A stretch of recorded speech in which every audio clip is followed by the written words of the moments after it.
น้องเตอบ้านตะบงใจมาอะไรนะPalmer chấn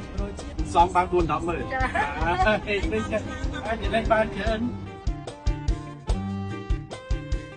រាជរដ្ឋាភិបាលកម្ពុជាបានត្រៀមរថយន្តក្រុងជិត600គ្រឿងដឹកប្រជាពលរដ្ឋដោយឥតគិតថ្លៃក្នុងរយៈពេល6ថ្ងៃនៅក្នុងឱកាសបុណ្យភ្ជុំបិណ្ឌសម្ដេចមហាបវរធិបតីហ៊ុនម៉ាណែតនាយករដ្ឋមន្ត្រីនៃព្រះរាជាណាចក្រកម្ពុជាបានប្រកាសថានៅក្នុងឱកាសបុណ្យភ្ជុំបិណ្ឌឆ្នាំ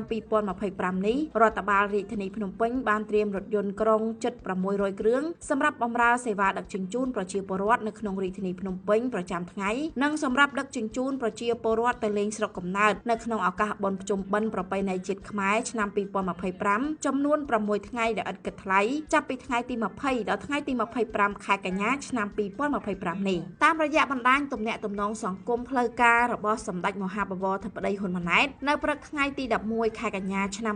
2025នេះសម្ដេចមហាបវរធិបតីហ៊ុនម៉ាណែតបានប្រកាសថាដោយដែលបានរៀបចំជាច្រើនឆ្នាំកន្លងមកដើម្បីជួយសម្រាលបន្ទុកចំណាយរបស់បងប្អូនប្រជាពលរដ្ឋក្នុងការធ្វើដំណើរទៅលេងស្រុកកំណើតនៅក្នុងឱកាសបុណ្យភ្ជុំបិណ្ឌប្រពៃណីជាតិខ្មែរខ្ញុំបានផ្ដល់គោលការណ៍ជូនរដ្ឋបាលរាជធានីភ្នំពេញរៀបចំរថយន្តក្រុងសម្រាប់ដឹកជញ្ជូនបងប្អូនប្រជាពលរដ្ឋធ្វើដំណើរទៅលេងស្រុកកំណើតដោយឥតគិតថ្លៃ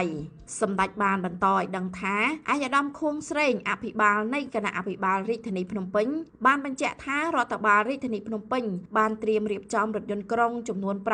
597គ្រឿងសម្រាប់បម្រើសេវាដឹកជញ្ជូនប្រជាពលរដ្ឋនៅក្នុងរាជធានីភ្នំពេញប្រចាំថ្ងៃនិងសម្រាប់ដឹកជញ្ជូនប្រជាពលរដ្ឋទៅលេងស្រុកកំណើតនៅក្នុងឱកាសបុណ្យភ្ជុំបិណ្ឌប្រពៃណីជាតិខ្មែរឆ្នាំ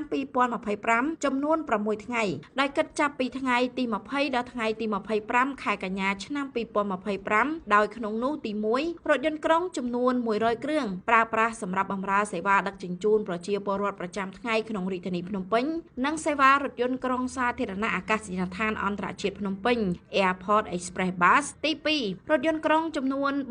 497គ្រឿងប្រើប្រាស់សម្រាប់ដឹកជញ្ជូនប្រជាពលរដ្ឋពីរាជធានីភ្នំពេញទៅលេងស្រុកកំណើតនិងការវិលត្រឡប់មកវិញដោយមានបែងចែកជាខ្សែរថធំចំនួន7គោលដៅព័ត៌មានលម្អិតសាលារាជធានីភ្នំពេញនឹងផ្ដល់ជូនសាធារណជននៅក្នុងពេលឆាប់ខាងមុខខ្ញុំសង្ឃឹមថាការរៀបចំនេះនឹងអាចជួយសម្រួលនិងសម្រាលបន្ទុកខ្លះក្នុងការធ្វើដំណើររបស់បងប្អូនប្រជាពលរដ្ឋនៅក្នុងឱកាសបុណ្យភ្ជុំបិណ្ឌប្រពៃណីជាតិខ្មែរឆ្នាំនេះ